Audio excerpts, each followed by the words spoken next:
இந்த உலகத்தில் எல்லா கேள்விகளுக்கும் பதில் இருக்கும்.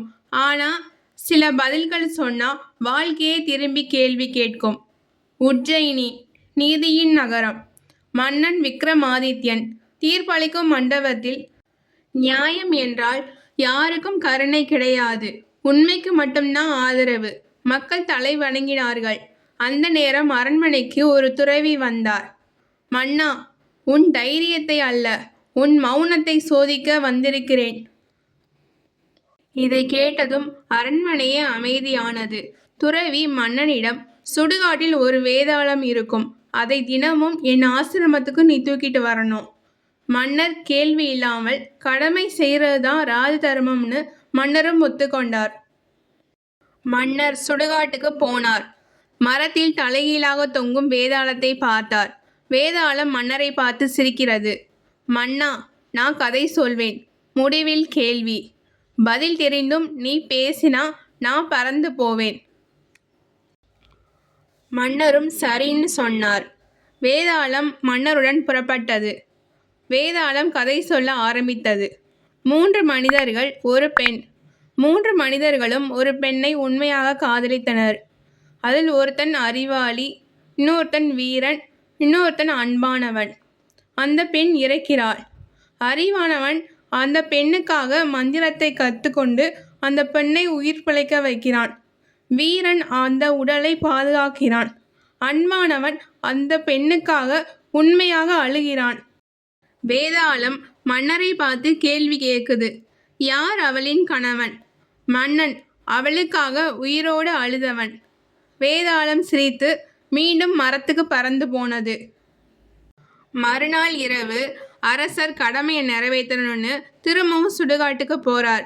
வேதாளத்தை கூப்பிட்டுக்கிட்டு ஆசிரமத்துக்கு போறாங்க. வேதாளம் கதை சொல்ல ஆரம்பிக்குது. ஒரு நாட்டில் பெரும் பஞ்சம். ஒரே ஒரு குதிரை இருக்கு. அந்த குதிரைய அரசனுக்கு போர் பண்ண கொடுக்கவா, இல்லை ஒரு குழந்தை இறந்துக்கிட்டு இருக்கு, அந்த குழந்தைய காப்பாற்ற ஹாஸ்பிட்டல் போக வேண்டிய நிலை. ராஜா நாட்டை காப்பாற்றினா 1000 உயிர்கள். அந்த குழந்தையோட தாய் கேட்குறாங்க, என் குழந்தையும் ஒரு உயிர் இல்லையா? குதிரை அரசனுக்கு கொடுக்கப்படுது. குழந்தை இறந்து போயிடுது. வேதாளம் சிரிச்சுக்கிட்டே மன்னனை பார்த்து கேள்வி கேட்குது. இந்த ராஜா சரியா நடந்தானா? அவன் முதல் ராஜாவா, இல்லை தாயின் மகனா? விக்ரமாதித்யன் திடமான குரல்ல சொல்றார், ராஜா தப்பில்லை, ஆனா அவன் ஒரு மனிதனா தோற்றுட்டான். வேதாளம் சிரிச்சுக்கிட்டே மறுபடியும் மரத்துக்கு பறந்து போயிருது. மன்னன் மீண்டும் நடை போடுகிறான். முதல் முறையாக விக்ரமாதித்யனின் இதயம் கனந்தது. 3ஆம் நாள் இரவு அரசர் திரும்பவும் சுடுகாட்டுக்கு போனார்.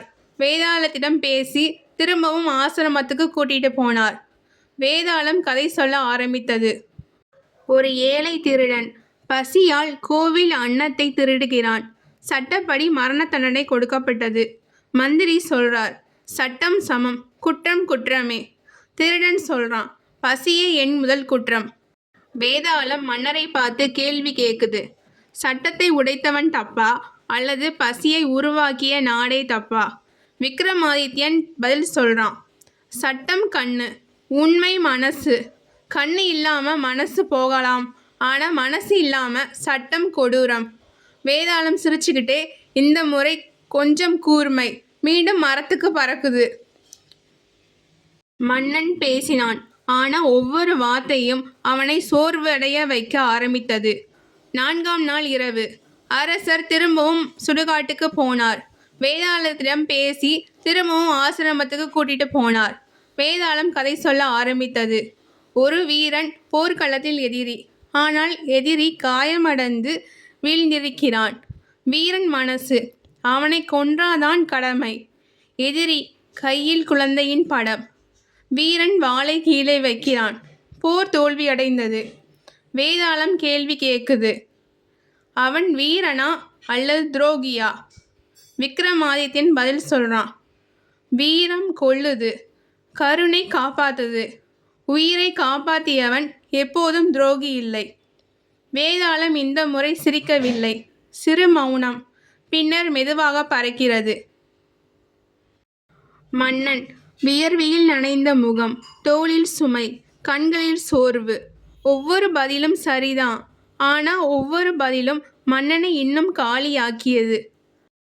விக்ரமாதித்யன் மனசுக்குள்ள நான் பேசுற வரைக்கும் இந்த வேதாளம் என்னை விடாது.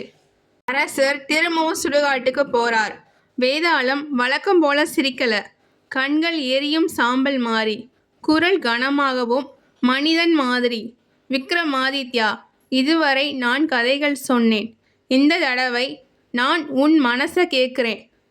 மன்னன் மௌனமாக வேதாளத்தை தோளில் ஏற்றுகிறான். வேதாளம் கதை சொல்ல ஆரம்பித்தது. ஒரு ராஜ்யம், ஒரு தீர்க்கதரிசி சொல்றான். இன்று இரவுக்குள் இந்த நாட்டில் ஒரு குழந்தை பலியாக்கணும். அப்படி இல்லனா நாளை விடியற்காலைக்குள் இந்த நகரமே தீயில் எரியும். ராஜாவின் முன் 2 வழிகள். ஒரு நிரபராத குழந்தையை கொல்வதா, ஒரு நகரம் முழுவதும் அழிவதை பார்ப்பதா? ராணி, அவன் ஒரு குழந்தை. அவன் பாவம் என்ன செய்தான்? மந்திரி, ஒரு உயிர் போனால் 1000 உயிர் வாழும். குழந்தை அமைதியாக, நான் பயப்படல ராஜா. வேதாளம் கேள்வி கேட்குது. சொல் மன்னா, ஒரு உயிரா அல்லது 1000 உயிர்களா? இந்த தடவை கேள்வி ராஜ்யத்தை இல்லை, மன்னனை நோக்கியது. மன்னன் நிற்கிறான். வாய் திறக்கவில்லை, கண்கள் மூடவில்லை, வாள் கீழே வைக்கப்படவில்லை. வேதாளம் 1 முதல் 10 வினாடி காத்திருக்கிறது. வேதாளம் அதிர்ந்தது. ஏன் பேசல? மன்னன் இன்னும் அமைதியா இருக்கான். வேதாளம் நடுங்கியது. இதுவரை பதில் சொன்னாய், இப்போ பதில் ஆகிட்ட. வேதாளம் வியப்புடன், நீதியே அளக்க வார்த்தைகள் போதாதுன்னு நீ புரிஞ்சுக்கிட்ட. வேதாளம் மெல்ல மனித ரூபத்துக்கு மாறுகிறது. வேதாளம், இப்போதான் நீ ராஜா இல்ல, தர்மமே நீ. சில கேள்விகளுக்கு சரியான பதில் இல்லை. அதனால்தான் மௌனம்தான் அதன் உச்சம். இரவுகள் எல்லாம் கேள்விகளோடு முடியும். ஆனால் விடியல் பதில் இல்லாத உண்மையோடு ஆரம்பிக்கும். வேதாளம் இப்போது பயமுறுத்தும் உருவம் இல்லை. அது ஒரு பழைய சித்தர் போல. விக்ரமாதித்யா, நான் சாபம் இல்லை, நான் சோதனை. மன்னன் தலை வணங்குகிறான். வேதாளம், பேசாத போது நான் மனிதன், பொய் சொல்ல மாட்டேன். அந்த துறவி மறுபடியும் தோன்றுகிறார். இந்த முறை அவர் கண்களில் சூழ்ச்சி இல்லை. துறவி சொல்றார், நான் உன்னை பயன்படுத்தல, நீ உன்னை கண்டுபிடிச்சிட்ட. துறவி காற்றோட கரைகிறார். உஜ்ஜயினி அரண்மனை. மன்னன் சிம்மாசனத்தில். மந்திரிகள் காத்திருக்கிறார்கள். மன்னன் பேசவில்லை. ஒரு பார்வை மட்டும் பார்க்கிறார். அந்த நாளிலிருந்து அவன் குறைவாக பேசினான். ஆனா அவன் மௌனம் நாடு முழுக்க கேட்டது. அறிவு பேசும், வீரம் கத்தும். ஆனா உண்மை மௌனமாக நிற்கும்.